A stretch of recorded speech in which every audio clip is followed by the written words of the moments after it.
Good morning class. Next we will start from page number 6। Page number 6 पर आपका एक remark है। Remark क्या है? Let S and T are arbitrary subsets of X, then characteristic function of S equal to characteristic function of T almost everywhere if and only if there exists a null set E such that S symmetric difference T contain in E। ठीक है, तो सबसे पहले देखो S और T are भी subset है X के। हमने पहले सुपोज कर लिया कि कैरेक्टरिस्टिक फंक्शन इक्वल है ऑलमोस्ट एवरीवेयर। हम पहले क्या प्रूव करेंगे कि एक नल सेट E आएगा जहां पर सिमेट्रिक डिफरेंस जो E में कंटेन्ड होगा।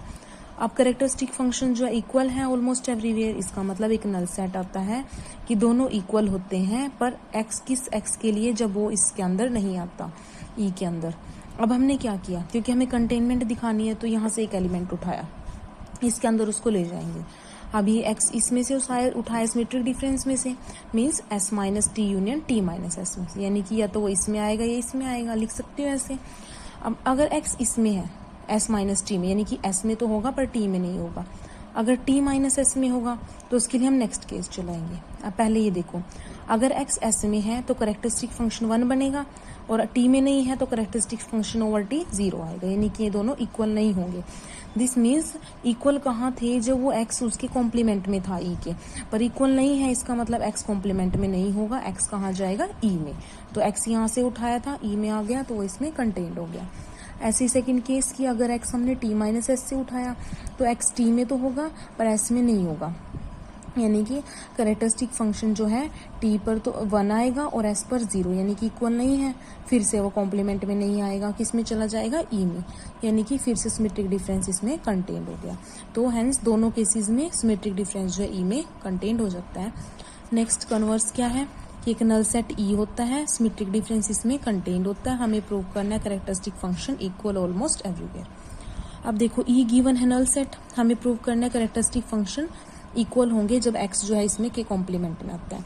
अगर x कॉम्प्लीमेंट में है तो x E में नहीं होगा, और अगर x E में नहीं है तो सिमेट्रिक डिफरेंस में नहीं होगा, क्योंकि ये E का ही तो सबसेट है, यानी कि x यहाँ भी नहीं होगा और यहाँ भी नहीं होगा। ठीक है, मतलब दोनों में से एक केस हम उठा सकते हैं। Thus there are 2 cases. अगर x यहाँ पर नहीं है और x यहाँ पर नहीं है तो हम लिख सकते हैं कि x जो है वो s में है बट t में नहीं है। यहाँ लिख सकते हैं कि t में है बट s में नहीं है। ठीक है, तो यानी कि एक तो ये केस बन सकता है कि या तो s में भी नहीं है, t में भी नहीं है, या फिर s में भी है और t में भी है। और अगर s में जाता है और t में जाता है तो दोनों कैरेक्टरिस्टिक फंक्शन 1 देंगे वैल्यू, यानी कि वो इक्वल हो गए। और अगर वे नहीं जाता दोनों में तो इसका मतलब 0 देंगे दोनों वैल्यू, तो भी इक्वल हो गए। बस वी हैव दोनों कैरेक्टरिस्टिक फंक्शन इक्वल होते हैं जब x जो है इस कॉम्प्लीमेंट में आता है। बस there exist a null set E such that, ये दोनों कैरेक्टरिस्टिक फंक्शन क्या होंगे? इक्वल होंगे पर इस E के बाहर। ठीक है, वो तो क्या हो गए? इक्वल हो गए ऑलमोस्ट एवरीवेयर। नेक्स्ट डिफाइन है ऑलमोस्ट एवरीवेयर कन्वर्जेंस क्या होती है?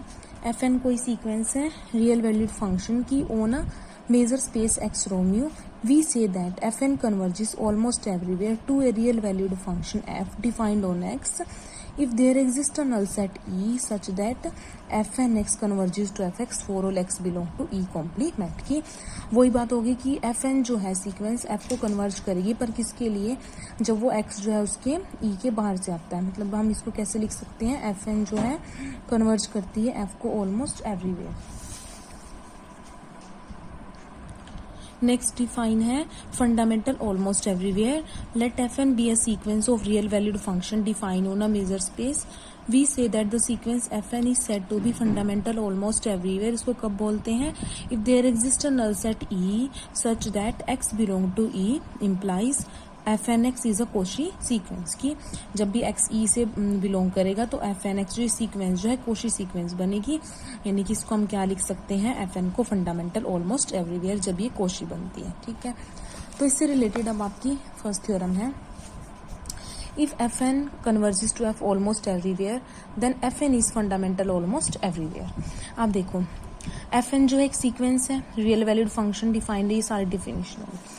fn f को कन्वर्ज करती है ऑलमोस्ट एवरीवेयर, वेयर f क्या है? रियल वैल्यूड फंक्शन है।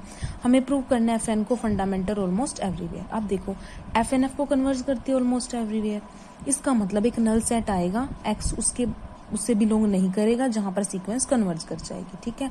यही होता है ऑलमोस्ट एवरीवेयर में। सिंस अब हमें पता है कि एवरी कन्वर्जेंट सीक्वेंस कैसी होती है, कोशी होती है, यानी कि ये कन्वर्ज करती है तो ये क्या बन गई, कोशी बन गई। और एफ एन कोशी सीक्वेंस होगी for all X does not belong to E के लिए, where E is a null set, hence F N क्या बन गई आपकी, फंडामेंटल ऑलमोस्ट एवरीवेयर।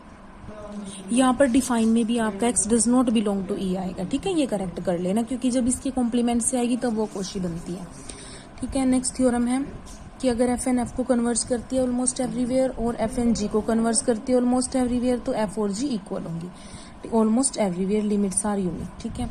तो एफ एन एफ को कन्वर्ज करती है, एफ एन जी को कन्वर्ज करती है, तो पहले हमें इनको इक्वल प्रूव करना है। तो एफ एन एफ को कन्वर्ज करती है, यानी कि एक नल सेट ई आएगा, एफ एन एफ को कन्वर्ज करेगी कब, जब एक्स जो है किससे बिलोंग करेगा, ई के कॉम्प्लीमेंट से। ऐसे ही एफ एन जी को कन्वर्ज करती है तो एक एफ आएगा, और एफ एन जो है जी को कन्वर्ज करेगी जब एक्स बिलोंग करेगा एफ के कॉम्प्लीमेंट से। सेम वही हमने पीछे भी किया हुआ है, जी को इसकी यूनियन उठाया, जी नल सेट बनेगा क्योंकि ये दोनों नल सेट हैं। अब हमें प्रूव करना है कि ये दोनों इक्वल होने चाहिए इस जी के कॉम्प्लीमेंट पर। एक्स जी के कॉम्प्लीमेंट से है, इसका मतलब एक्स जी में नहीं है, यानी कि एक्स ई में नहीं है, एक्स एफ में नहीं है। एक्स ई में नहीं है तो ये कंडीशन आ जाएगी, एक्स एफ में नहीं है तो ये सेकेंड कंडीशन आ जाएगी। But we know that limit of convergent sequence is unique, कि एफ एन जो है टू कंडीशन आ गई ना, एफ एन एफ को कन्वर्ज करता है और एफ एन जी को, और लिमिट्स तो यूनिक होती हैं, यानी कि एफ और जी इक्वल होंगी जब एक्स जो किससे बिलोंग कर रहा है, जी कॉम्प्लीमेंट से, where G is a null set, यानी कि एफ और जी इक्वल होगी ऑलमोस्ट एवरीवेयर, ठीक है। नेक्स्ट थ्योरम आपका होमवर्क है। If F N converges to F almost everywhere and G is a real valued function such that F equal to G almost everywhere, then F N converges to G almost everywhere. मतलब इसमें क्या किया हुआ है कि F N F को converge करता है, जी रियल वैल्यूड फंक्शन है, एफ और जी इक्वल है तो एफ एन जी को भी कन्वर्ज करेगा, ठीक है। सेकेंड स्टेटमेंट है कि if F N converges to F almost everywhere then the limit function F can be varied almost everywhere without essentially distributing the convergence. ये होमवर्क है, ये आप लोग खुद करोगे, और उसके बाद अगर कोई डाउट हुआ तो डाउट क्लास में लोगे, ओके।